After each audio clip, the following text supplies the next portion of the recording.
Hello, everyone, and welcome to today's webinar, diving deeper into Camtasia, building for video efficiencies and scaling video production.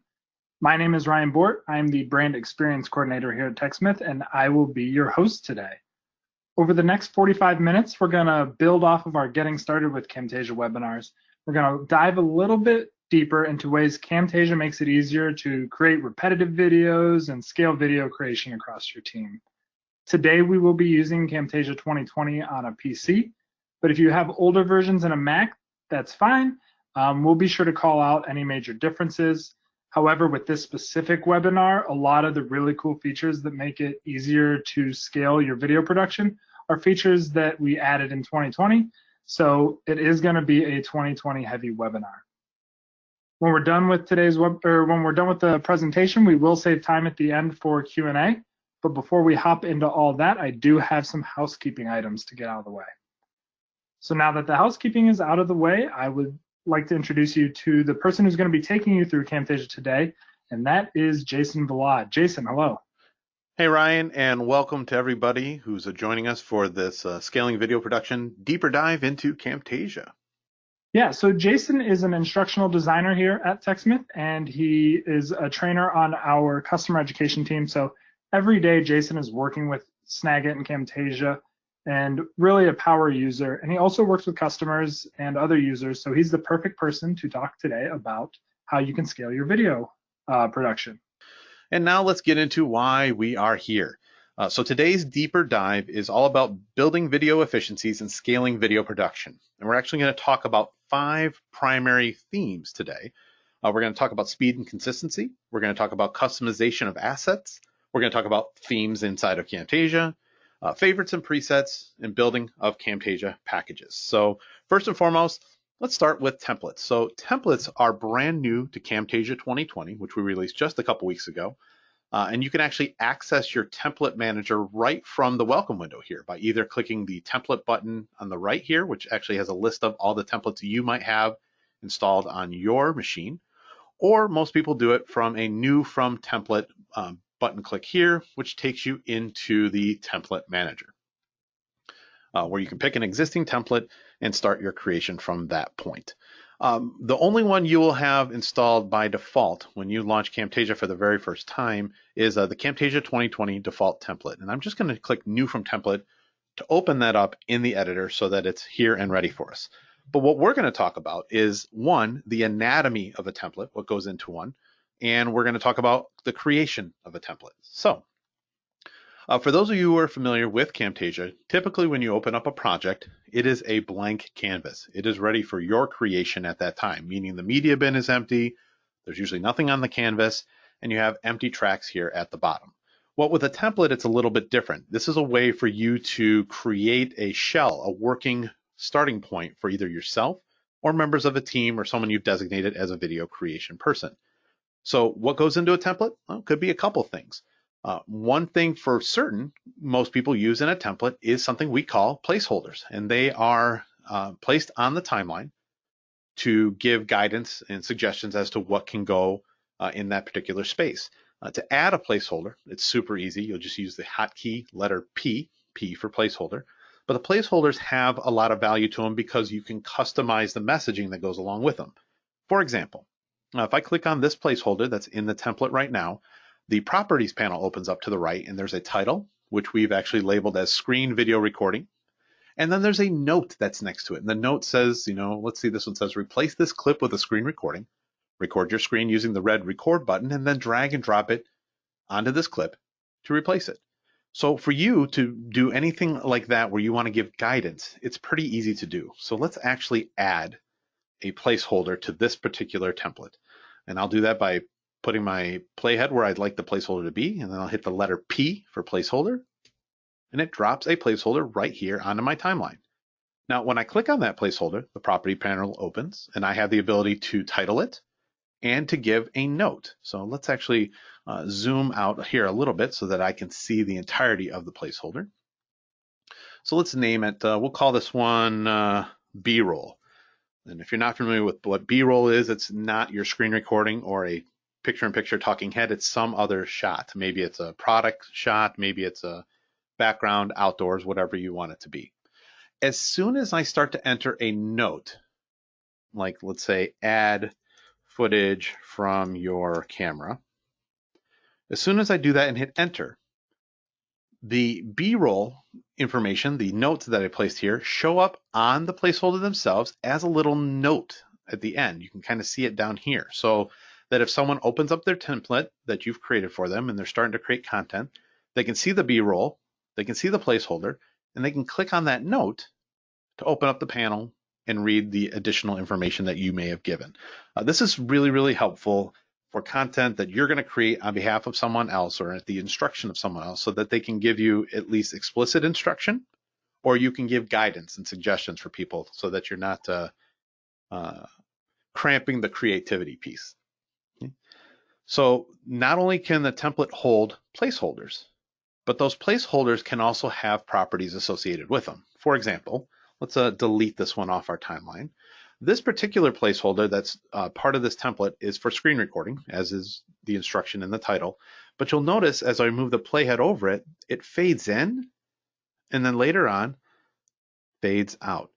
So placeholders can also take on properties such as transitions. So you can apply a placeholder, which we did by using the letter P, and then I could add a transition to it. Like maybe I want to use the barn door transition.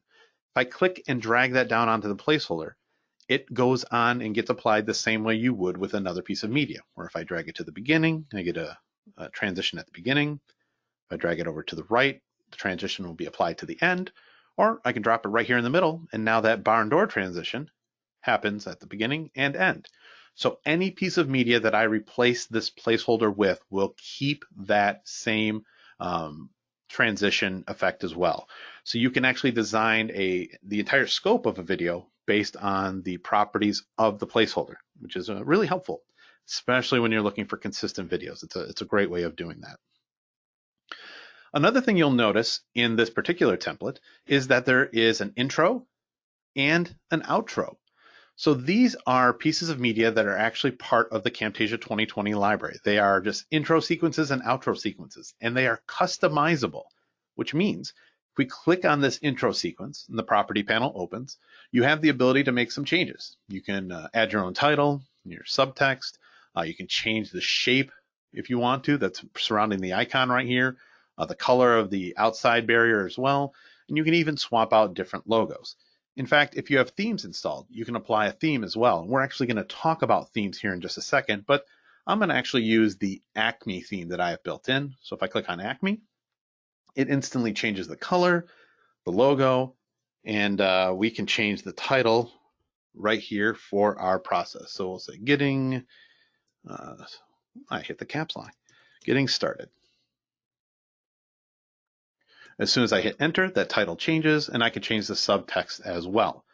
I can do the same thing by moving my playhead down towards the end, clicking on the outro, and making the same sort of customizations as I did before.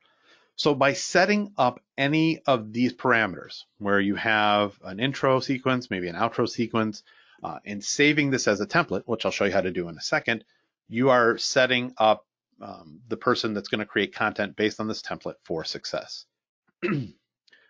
Couple other components to a template. This is new to Camtasia 2020, and that is the ability to magnetize your track or create track magnetization. So this track number 1 actually has magnetization turned on. I can tell 2 different ways. One, the little magnet icon over here on the bottom left is lit up white, and there is like a chevron pattern over here on the right on the track showing the magnetization. So magnetization is this. Let me toggle it off for just a second. If I were to move the content around on the timeline, I have created these gaps, right? So the intro plays, and then darkness, and then I have my placeholder, and then darkness, and then the outro. The magnetization allows me to snap all those things together so that there's one fluid transition between one piece of media and another. There's no gaps that are created on the timeline. That also means that if I add other pieces of media to the timeline and snap them into that same track, they will stay snapped together and I will not have to worry about any gaps of information. There'd be no gaps of black areas. There'd be no missing content. It would all be brought together nice and clean. The last thing I want to talk about with templates in this case is you can also, you've been able to do this actually in a lot of versions of Camtasia, but I find it especially helpful here, is you can rename a track. So I have track 2 named here because that's the default, but the first track doesn't say track 1, it says video. You can actually right click and choose rename track.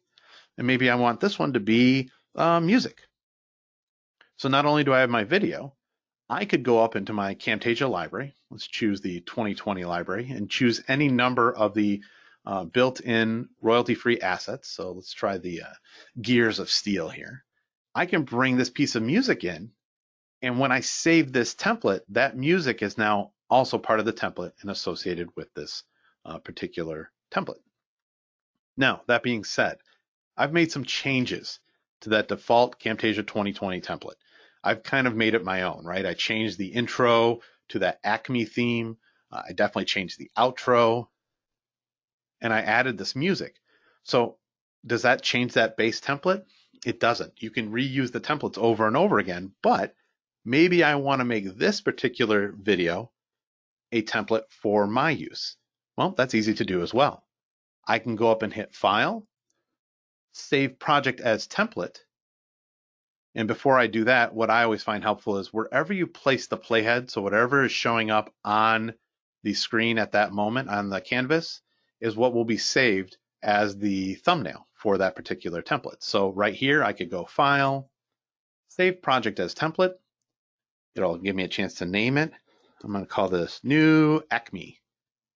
And when I hit OK, that template is saved in Camtasia, and it's available to me whenever I need it in that template manager. In fact, there it is right there.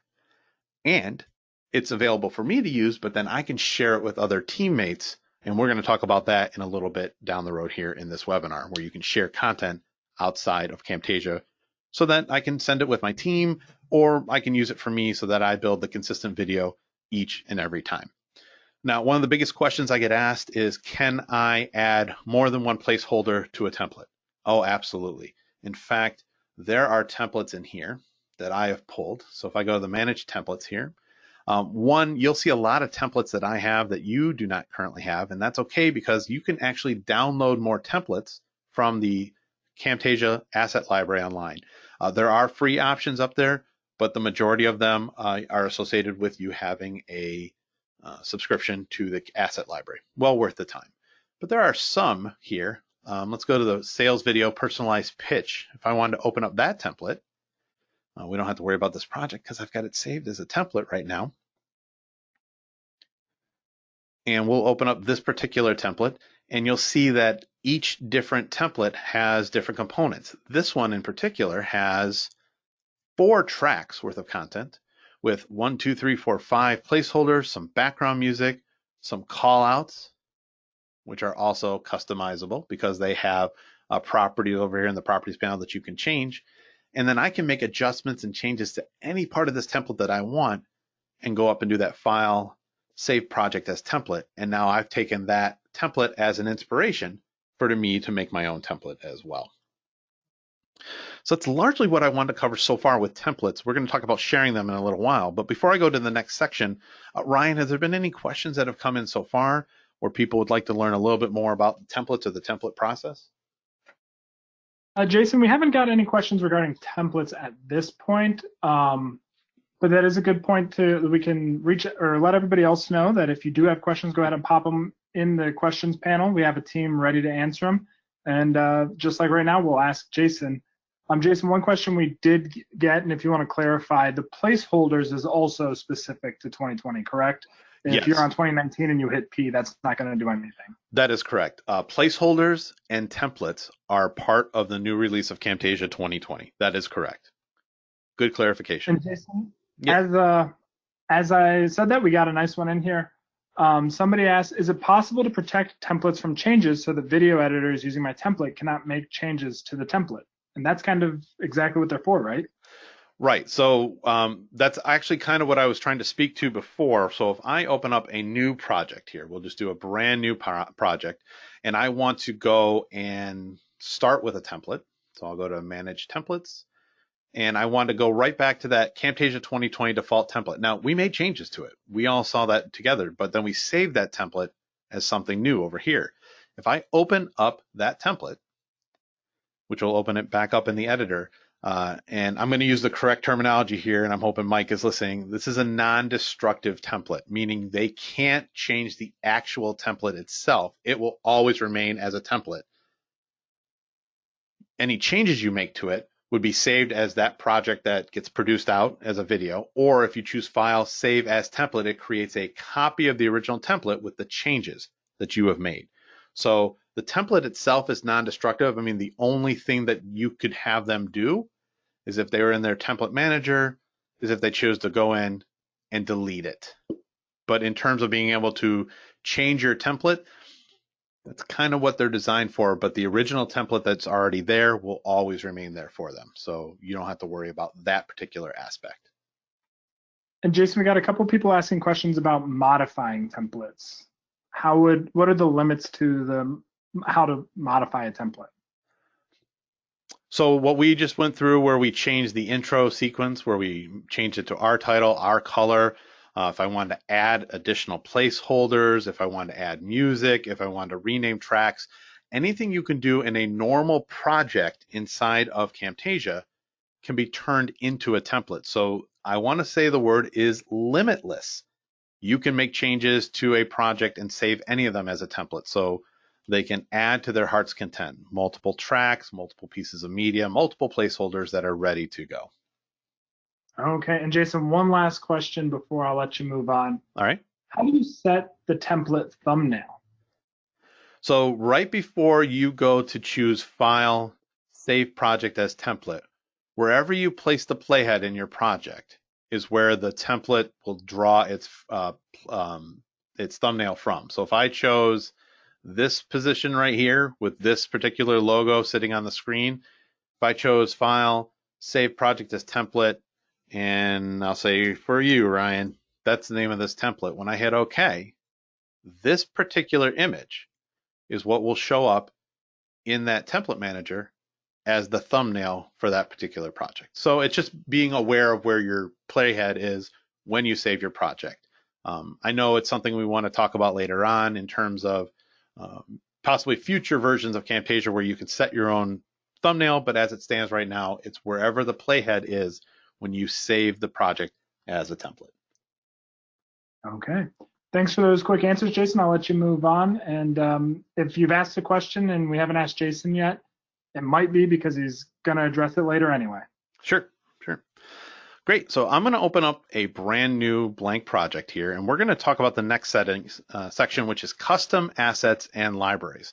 So a way to add new libraries, that's not new to Camtasia 2020, but it is super helpful with the ability to share it out easier within Camtasia 2020. When you click on the Library tab, there is a drop-down menu at the top. If you're a previous user of Camtasia, you may see a previous library, like I've got my Camtasia 2019 library. I as well have my Camtasia 2020 library, which comes pre-installed with the new Camtasia 2020 build. Below that, I have a whole series of user libraries, and you might not have any in yours yet, but you can easily make a library by coming down to the bottom and choosing Create New Library. When you do that within Camtasia, you can give it whatever name you want, and you can choose whether or not you want to start it as a blank library, or if you want to use another existing library, whether it's the Camtasia 2021 or perhaps one that you've built or one that you've gotten from another person as kind of the base, the template for that library. Then when you're adding content to your timelines, for example, if I want to add something simple like this call out, but this call out I don't want to be red, I'm going to change it to this green color, and I don't want it that shape, I want it to actually be a text arrow. When I make changes to or add content to my project, I can always come down here to the timeline, right click on that asset, and choose Add to Library. And when I do that, I can name it, and I can choose which library I want it to be a part of. So this is where those custom user libraries come into play. I actually have a series of libraries based on different projects. So we just released Camtasia 2020, and if you've watched any of our tutorials, this is the intro sequence for those tutorials built in Camtasia that I can easily grab and create new videos with that intro sequence. This is our Camtasia arrow and so on and so forth. I have another library here for a bicycle workshop. That's a whole series of footage that we shot with a camera at the TechSmith campus. So the libraries and the customization of the library happens so that you can easily find the content that you need. Now, in past versions of Camtasia, you have been able to select a library like this bicycle workshop and choose manage library, and I could rename it. I could delete it. I could even export that particular library and share that out with coworkers or other people that needed access to those pieces of material. However, in a little bit, we're going to talk about packages, which makes this part so much easier and a little bit more, actually a lot more powerful. So we'll talk about that in just a second.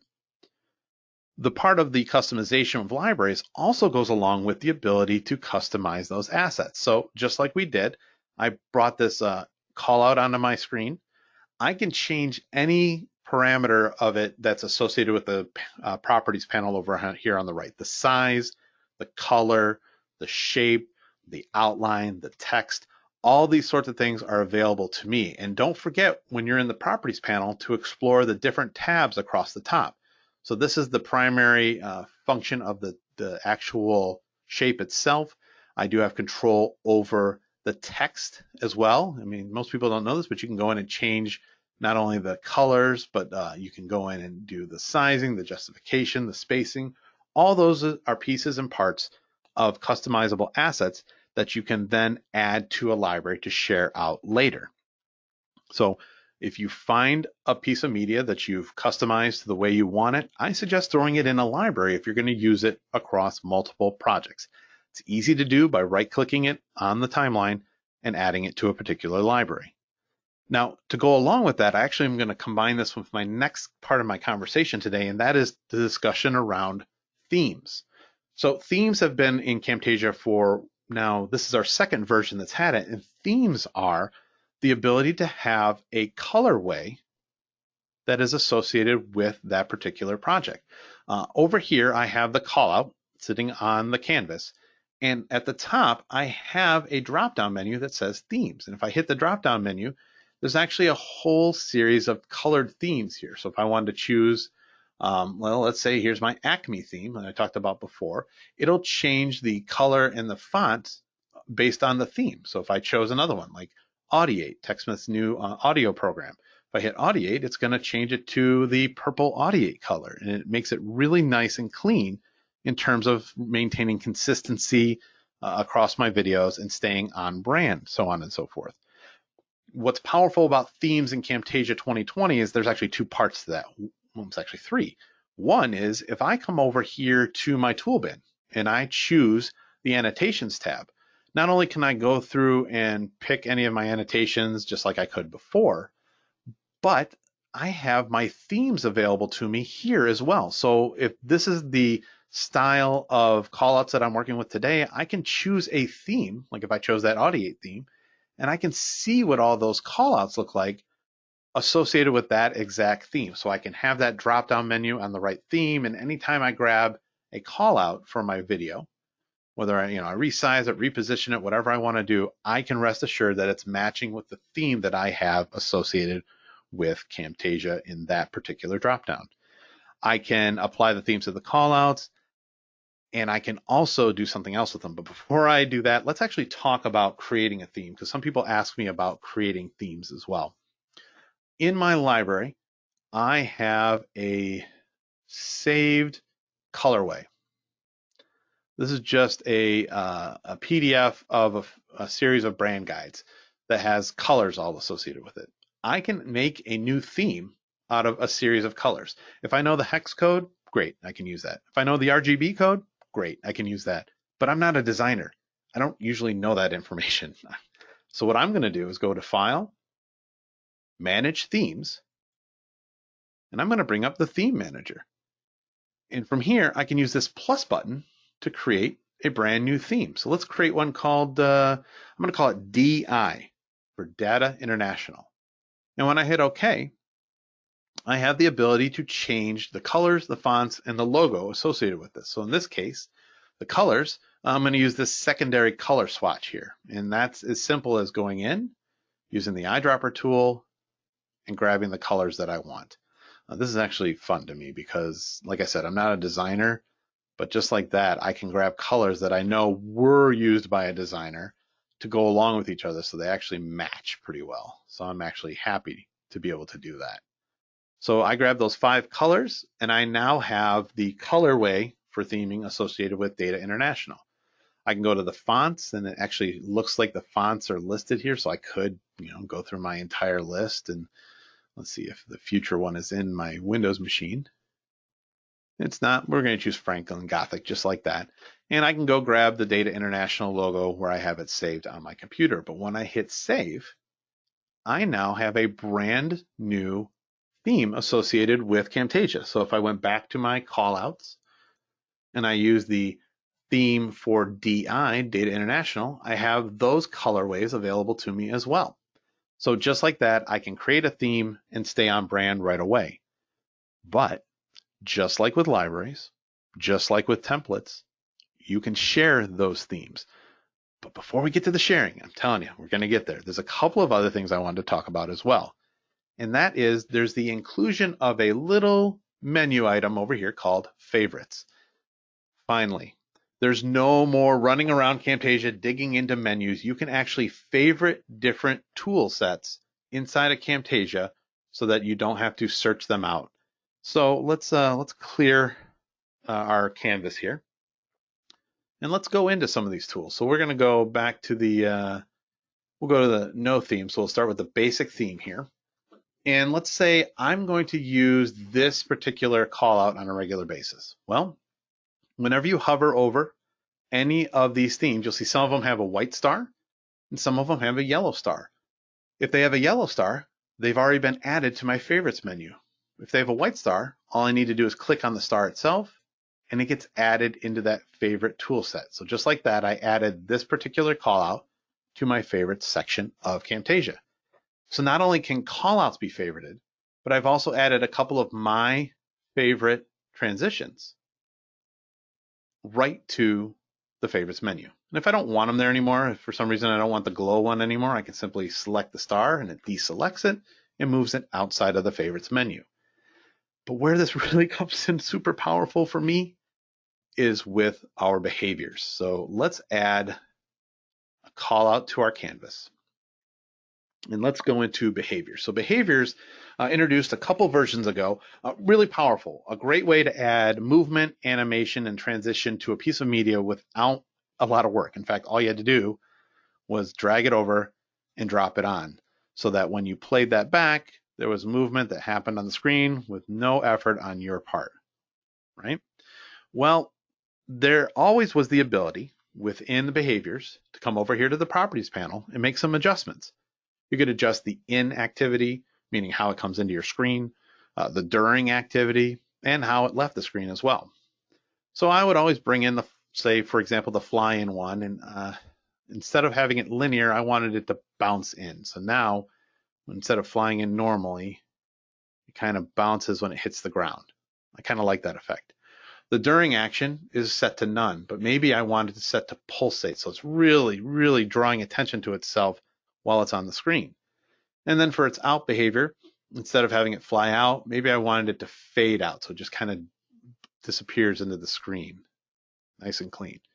Well, every time I added a behavior and I made any adjustment like that inside of Camtasia, I had to repeat that process every single time.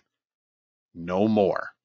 I can actually create a custom behavior by making the changes that I just did over here in the properties panel and then clicking this plus button in the upper right hand corner. When I click the plus button, it allows me to customize its name. So I might call this the bounce fly-in for me. And then when I hit OK, it adds that custom behavior right here in alphabetical order to my behaviors list. And then it indicates that it's a custom one by adding this little like avatar icon here on the bottom left-hand side. So now I don't have to reinvent that one every time. As a matter of fact, the one I use most often is the pop-up behavior, but I like to have it come in like a realty sign where it kind of flips down. So I created a custom one as well. So it's available to me in my behaviors, no problem. But I can take it one step further and I can favorite it by clicking the star and adding that bounce fly in to my favorites menu. So to be honest, there are some days where I create Camtasia videos and never leave the favorites tab because I've added my favorite callouts. I can always change colors. I've got my spotlight tool. I've definitely got my blur. I've got my favorite transitions and my favorite behaviors all in one place. And I don't have to think about it. I don't have to go looking for it. Once I find it, I favorite it and call it good. Super, super helpful. So Ryan, I want to get into sharing all this package stuff. I want to get everything that I just created to my team. But before I do that, let's take a look at any questions that may have come in over the last couple minutes. Sure, Jason. I'll get you started with a question here from John. John wants to know if I change an element that I saved in my library or my favorites, for example, a speech bubble, would all the different times that I've used that asset be affected by the change I just made? Does that make sense? Sure. So let's say this call out here, we've got it on our timeline and I'm going to change it to, instead of purple, we'll change it to this blue color. So if I add this to my library, what he's asking is if I had used this particular purple call out in another project before, do all those change like retroactively? Right. No, great question. Nope, it simply doesn't affect any previous projects. It will only affect the projects that you have intentionally made this change to. So if I change this purple call out to this blue color, it's for this project. And then if I add it to my library, any future projects that I use that particular call out from the library is the only ones that'll change it to. So you could still have this one and you could still have that the purple one available to you as well, because that purple one still exists as part of Camtasia. So it does not retroactively change it. But that's a great question. I have not been asked that question before, so thank you. Okay, and we got one more question coming in just to clarify what you just said. Mm-hmm. If, say, you added the purple call out, Mm-hmm. and then I think you just showed the example there, it doesn't affect other ones previously used in the same video either, correct? Correct. They are independent. Yep. Nope. They're independent pieces of media. So, I added this purple call out right here. I changed it to blue in this situation. So the only time it would be blue is if I added another blue call out, but any of the previous ones that I had not changed stay exactly the same. No problem. Perfect. And Jason, that's all the questions we had in regards to the library and favorites and that kind of thing. So I'll let you move on. We do have some questions in the tank, but I'll hold those till the end. Okay, great. So let's see, we've covered templates, how to create them, what could go in them, placeholders and all that sort of stuff, track magnetization, awesome. We talked about creating custom assets. In fact, we just did one, right? We just changed it to this purple asset right here. As a matter of fact, any change I make to this call out, like we change that purple one to blue, I can as well hit that plus button in the upper right-hand corner and add that to my custom user callout section. So there's actually a couple of these that I've made over time.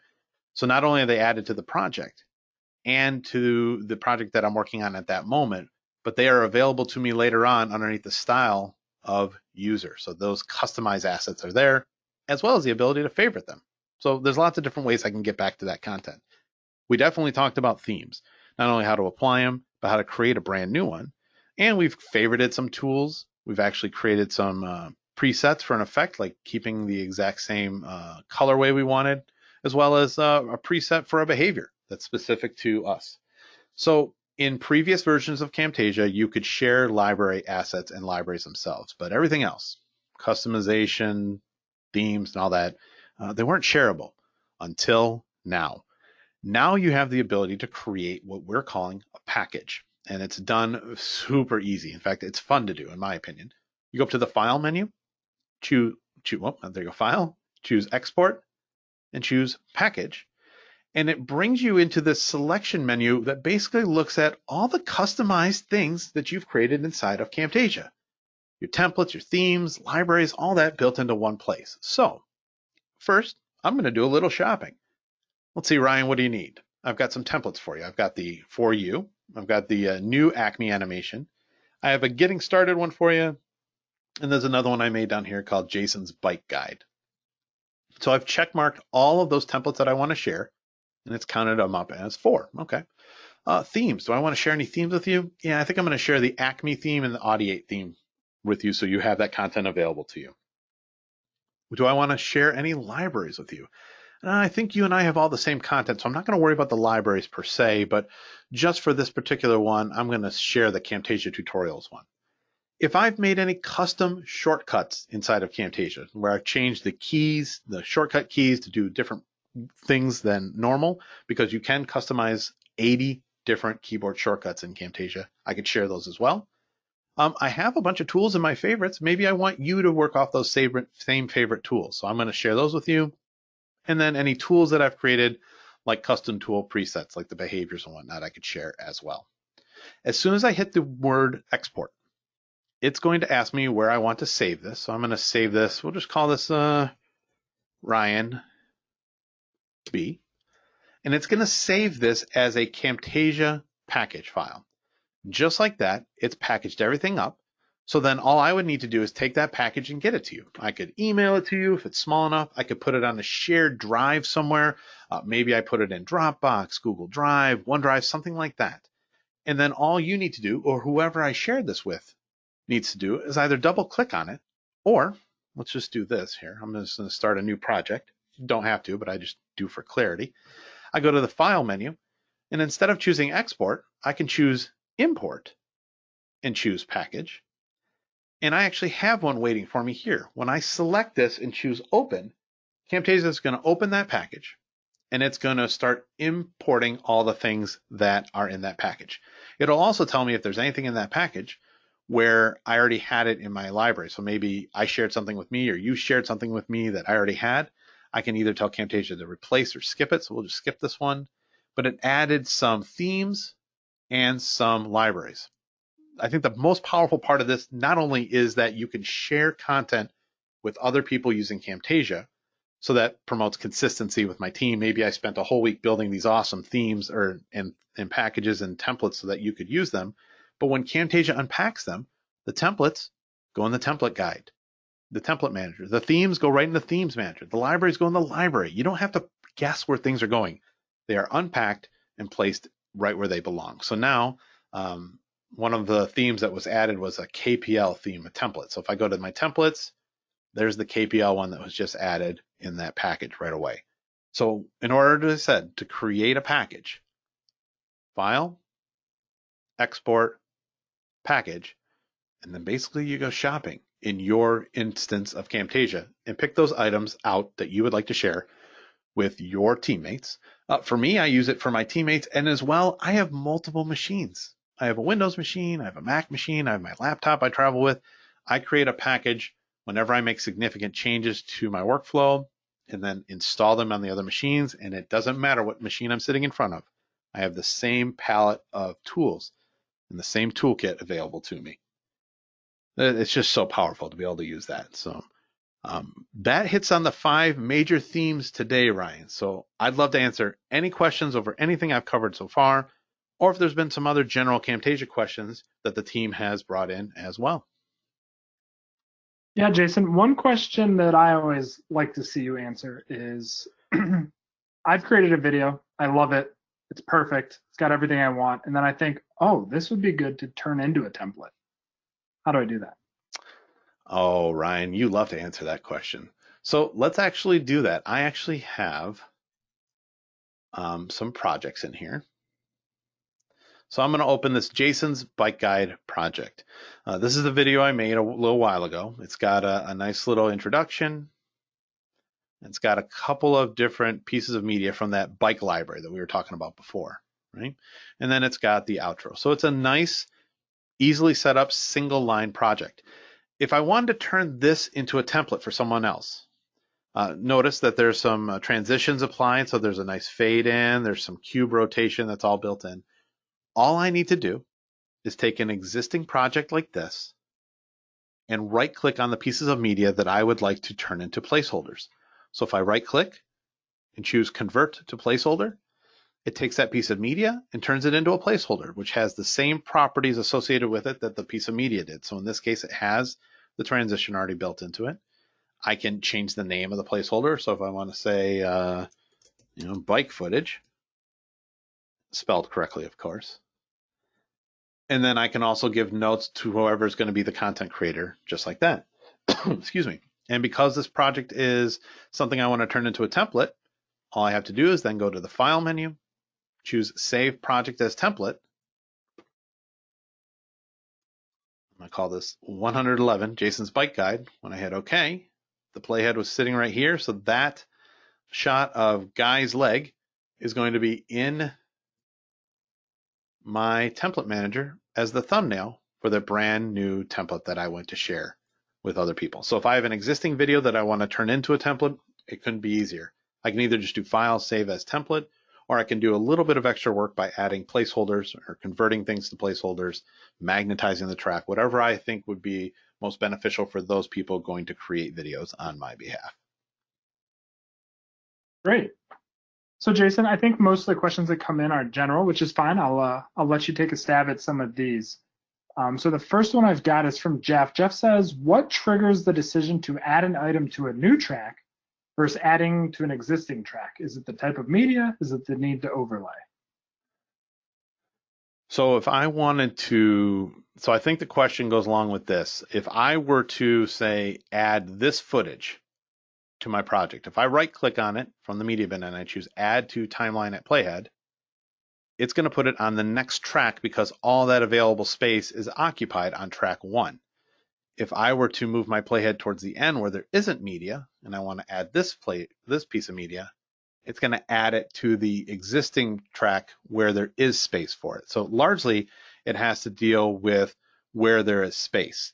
And in this case, there's the track magnetization turned on track 1 here, so it snapped it right to the end, right at the place where it wants to be. So if I were to drag it off of that timeline, the track magnetization stays there, and I can move this piece of media wherever I want. As a matter of fact, I can drag over and replace media if I want, or I can drag it between two other pieces of media and snap it into place as well. So in terms of what triggers the decision, it's available space based on the size of the piece of media that you're bringing in and whether or not you're adding it manually where you click and drag it down and place it where you want it, or if you're using the add to track or add to timeline at playhead option within your media bin.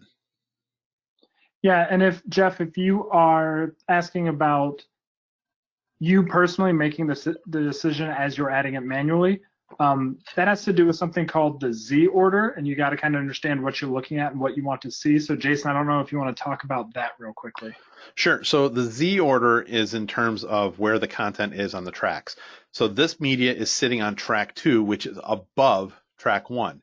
And when I place this here, if I move it out of the way, there's actually a placeholder sitting below it, but the media is obscuring it. So you're talking about the overlay idea. So if I resize this piece of media, it is sitting on top of what is on track 1. So the Z order means that this one is sitting above it. Just the same as if I were to move a piece of media underneath it, I now have a series of media associated with it based on what I'm going to see first, depending on what content is most top facing or in the top of the Z order. Thanks for the clarification there, Ryan. I appreciate it. Yeah, absolutely. Jason, another question we got comes from Amy. It actually came early on in the webinar, but Amy wants to know, we started with an intro on the timeline, but how did you add that? Oh, yeah. So let's start a new project here.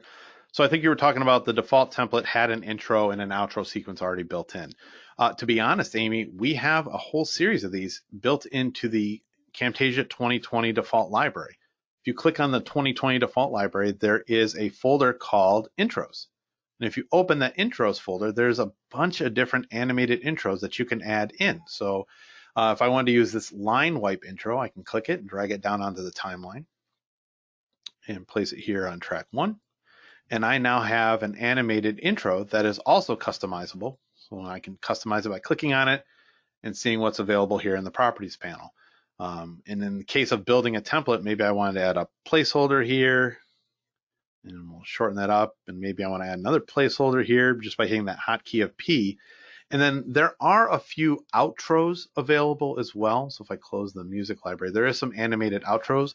But to be honest, Amy, I tend to grab the exact same intro, which in this case was the line wipe, and I use it as my outro because any change I make to the one, I can easily make to the other and make it nice and consistent with movement and color and length.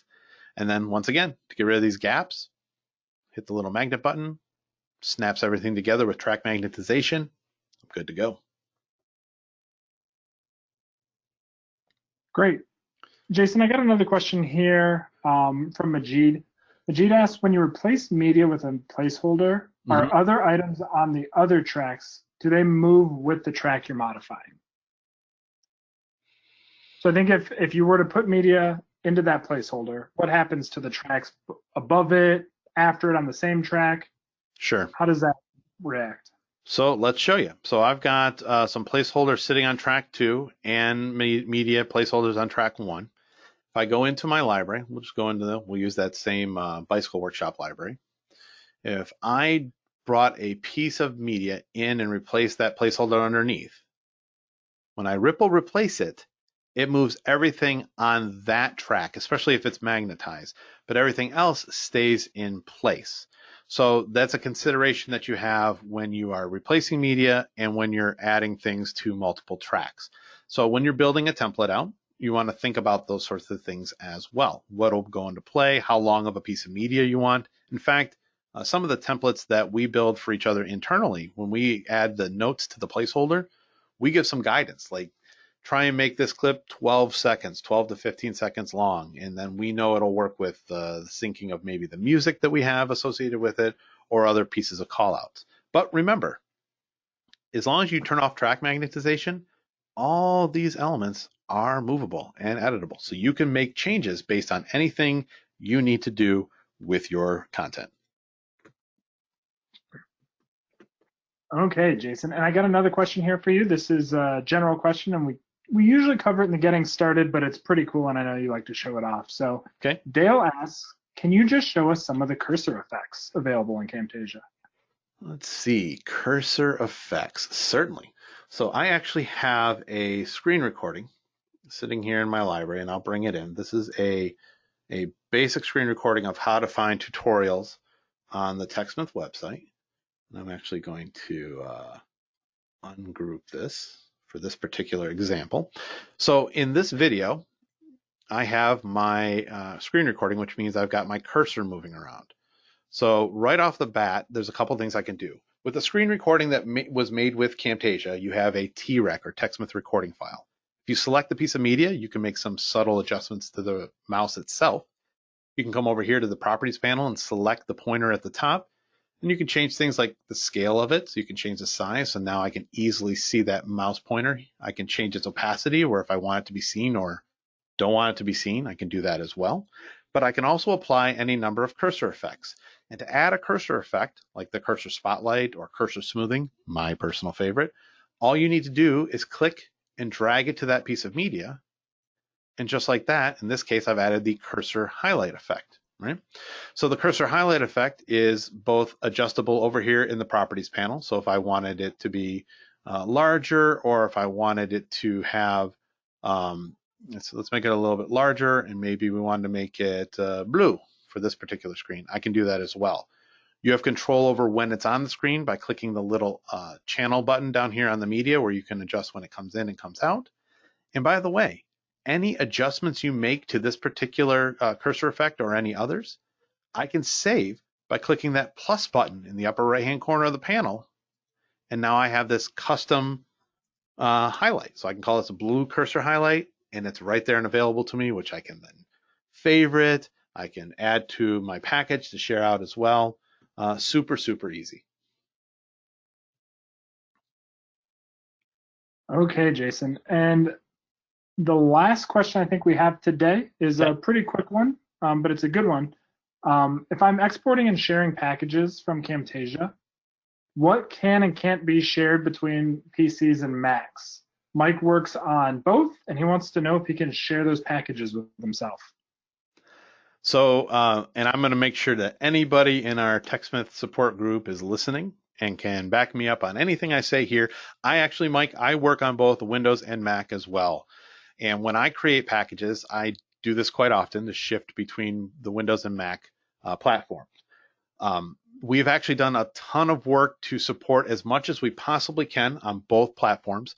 I think the only things that occasionally don't work, and I'm talking super occasionally, is certain fonts that are designed either for Mac only and not on Windows, or vice versa. In terms of stuff inside of Camtasia, the tools work, the colors work, the presets work, the templates work. I have not run across anything that would be any kind of concern other than an occasional font situation. But to be honest, Mike, I would share and share alike and have that experience. I have not run into anything that would cause me concern, but I'll double check that with the crew as well. And maybe we can even include that little tidbit in our email follow-up. Okay, thanks, Jason, for answering those questions for us today and for the demonstration. I'm going to ask you to do one more thing for me, and that is to go to our webinars page. Yeah, we are wrapping up. We are wrapping up for the day, and this was a diving deeper into Camtasia, looking specifically at scaling your video production. But I do want to point out the webinars page. We have the Getting Started webinars. You can watch a recording right there. Or you can register for a future date if maybe this is a little too advanced for you. But we also have future topics listed here. You can see, just popped up on us, but you can see that we have advanced timeline usage and making videos that wow with effects, behaviors, and assets. So if you're interested in those, feel free to register for those. Other than that, you will all receive the recording today of today's webinar. In that email, you'll also receive a couple other assets like links to tutorials, the TechSmith Academy assets, things we think will help you as you continue to grow with Camtasia. I want to also reiterate that there is that 4-question survey coming up at the end. Perfect opportunity for you to tell us what you liked, what you didn't like. If you take just a minute to fill that out, we would greatly appreciate that. And other than that, if you have any questions, you can visit our website and go to the support page, which is also support.techsmith.com. And there's a chat functionality and all kinds of great materials for you in there if you have any tech questions. That wraps us up for today. We appreciate you all joining us and have a wonderful day. Thank you.